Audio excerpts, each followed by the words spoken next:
আমাৰ বিয়া, আমাৰ দুটাৰ বিয়া। আমাৰ সপোন আছিলে, সি বিচাৰিছিলে উদয়পুৰ, ইটছ বিউটিফুল প্লেচ, সবৰে ড্ৰিম ডেষ্টিনেশ্যন এটা। আৰু মই বিয়াখনত বেছি কথা নকওঁ দেই, এটা ষ্টেটমেণ্ট ক'ম। মোৰ বিয়াৰ পৰা মানে আমাৰ ট্ৰেডিঙৰ নামত স্কেম কৰি আৰক্ষীৰ জালত পৰিল বিশাল ফুকন, আৰু সেই বিশাল ফুকনৰ লগত নাম সাঙুৰ খাইছে এতিয়া স্বয়ম্ভু অভিনেত্ৰী, পলাতক স্বয়ম্ভু অভিনেত্ৰী চুমি বৰাৰ। ৰাজস্থানৰ উদয়পুৰত কোটি টকীয়া বিয়া পাতি চৰ্চালৈ অহা অভিনেত্ৰী চুমি বৰাৰ হেনো ৰাইজৰ কথাত কোনো ভূক্ষেপেই নাই।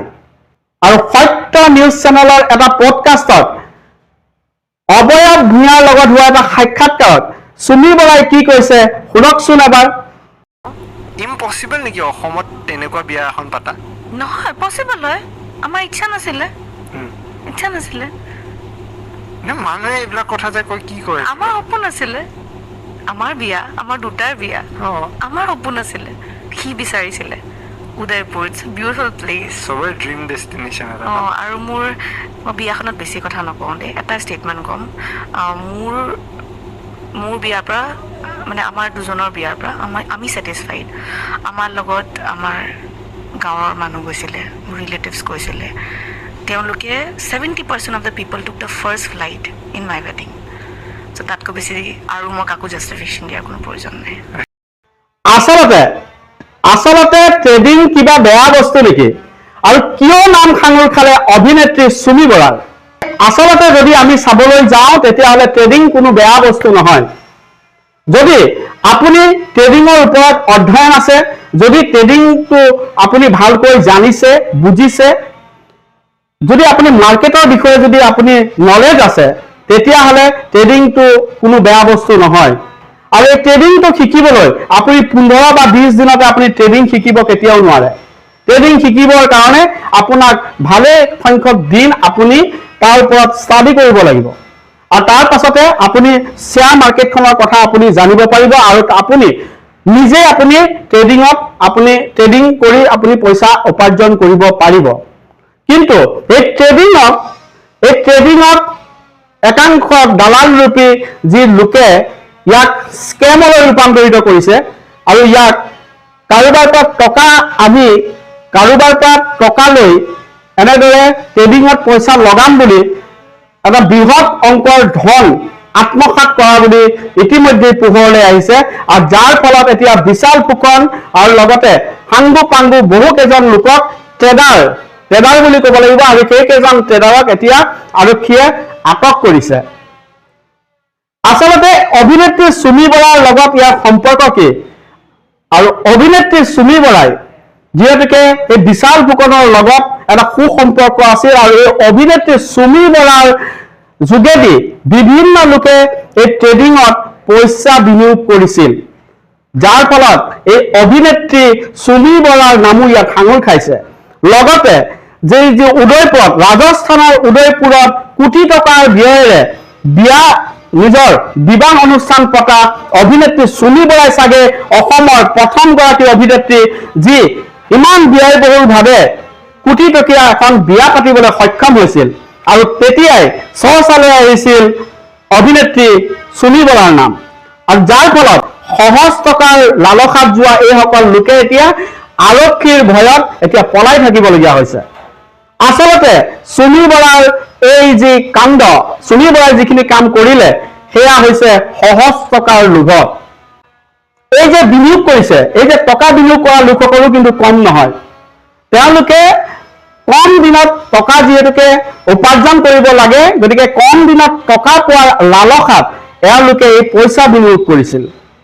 আৰু সেইসকল লোকে এই 22 বছৰীয়া বিশাল ফুকন নামৰ এই এগৰাকী যুৱকৰ যিহেতুকে কথাত পতিয়ন গৈ, অভিনেত্ৰী চুমি বৰাৰ কথাত পতিয়ন গৈ মানুহে পইচা বিনিয়োগ কৰিছিল, আৰু যাৰ ফলত এতিয়া যিসকল মানুহে পইচা বিনিয়োগ কৰিছিল সেইসকল লোকেও এতিয়া চিন্তাত থাকিবলগীয়া হৈছে।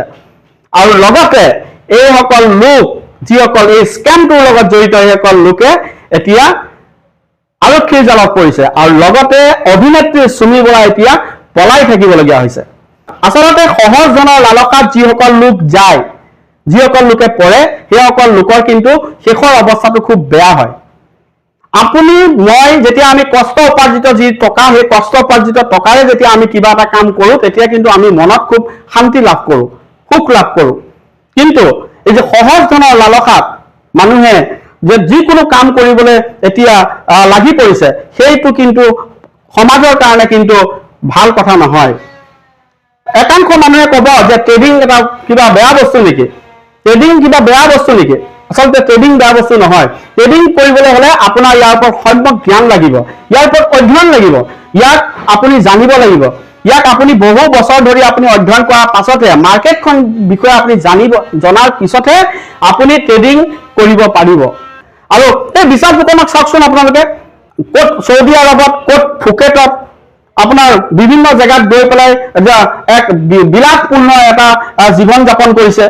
লগতে নাম সাঙুৰকাইছে সেই কোটি টকীয়া গাড়ী লৈ ঘূৰি ফুৰা এই যি ট্ৰেডিঙৰ নামত প্ৰশিক্ষণ দিয়া সেই স্বপ্ননীল দাস। ভাবকচোন ইমান কম দিনতে আপোনাৰ কোটি টকাৰ গাড়ী, নিজৰ মাতৃকো উপহাৰ দিছে কোটি টকীয়া গাড়ী। আচৰিত কথা নহয়নে বাৰু? ক'ৰ পৰা পাইছে ইমান টকা? আচলতে এই যি তদন্ত, সেই তদন্ত একচুৱেলি আগতে হ'ব লাগিছিল, আৰু যাৰ ফলত এতিয়া সৰ্বশান্ত হ'ব লগা হ'ব, আৰু হৈছেও চাগে কিছুমান লোক, সাধাৰণ লোক এতিয়া সৰ্বশান্ত হ'ব লগা হ'ব। ট্ৰেডিঙৰ নামত যিসকল লোকে ট্ৰেডিং বুজিয়ে নাপায় তেওঁলোকে এইসকল লোকৰ লগত পৰি যিহেতুকে ট্ৰেডিঙত পইচা বিনিয়োগ কৰিছে, আৰু যাৰ ফলত ট্ৰেডিঙত পইচা বিনিয়োগ কৰাৰ পাছত এতিয়া সৰ্বশান্ত হ'ব লগা হৈছে।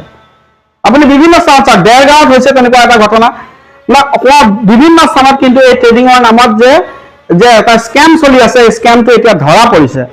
আমি যিটো টকা পইচা উপাৰ্জন কৰোঁ সেই টকা পইচা আমি কষ্টৰে যিটো টকা উপাৰ্জন কৰোঁ সেই কষ্টৰে উপাৰ্জন কৰা টকাখিনি কিন্তু মূল্য বহুত।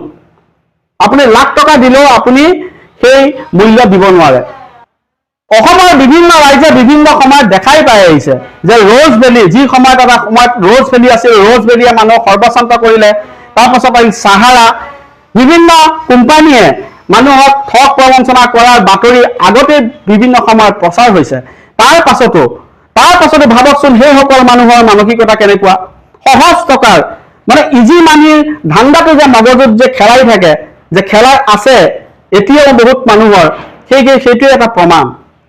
আৰু নহলেনো এইসকল ট্ৰেডাৰ একদম কম বয়সীয়া ফুল কমলীয়া 22 বছৰীয়া ল'ৰা যদি আপুনি পইচা ইনভেষ্ট কৰিব দিছে, যদি বছৰেকত হওক বা যি এটা টাৰ্মছ এণ্ড কণ্ডিশ্যনত 30% হওক, যি পাৰ্চেণ্টে দিম বুলি কৈছে, পইচা তেনেকে দিব পাৰে নেকি মানুহে? পইচা এটা সাধাৰণ এটা সৰু ল'ৰাৰ কথাত ভুল গৈ পেলাই মানুহে টকা পইচা দিছে।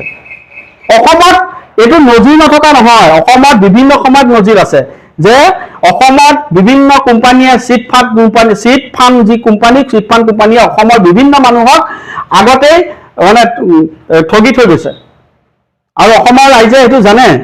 কিন্তু তাৰ পাছতো এই সহজ টকাৰ লালসাত যে এইসকল মানুহে যে এনেকে ইনভেষ্ট কৰিব ওলাইছে, সেইসকল মানুহো কিন্তু কম নহয়। সেইসকল মানুহকো তদন্তৰ আওতালৈ আনিব লাগে। আৰু অভিনেত্ৰী চুমি বৰাক বিচাৰি যে আৰক্ষীয়ে এতিয়া যে এই যে যুঁজা চলি আছে, তাক যে বিচাৰি আছে, এই অভিনেত্ৰী চুমি বৰাৰ কি হ'ব? অভিনেত্ৰী চুমি বৰাৰ সেই কোটি টকীয়া বিয়া চৰ্চালৈ অহা অভিনেত্ৰী চুমি বৰাৰ যি সন্মান আছিল, সেই সন্মান কিন্তু খন্তেকতে কিন্তু নাইকিয়া হৈ গ'ল। মানুহৰ মনত এটা চুমি বৰাৰ প্ৰতি যিটো ভাল ভাৱ আছিল, সেই ভাল ভাৱটো কিন্তু এতিয়া নাথাকিব। মানুহে নিজৰ সন্মান অৰ্জনো কৰিব পাৰে, আৰু নিজৰ সন্মান মানুহে ধূলিৰ লগত মিলাইও দিব পাৰে। অভিনেত্ৰী চুমি বৰাক মানুহে যি হিচাপে ভাবিছিল সেই হিচাপে আজি ভাবিবনে? কেতিয়াও নাভাবে।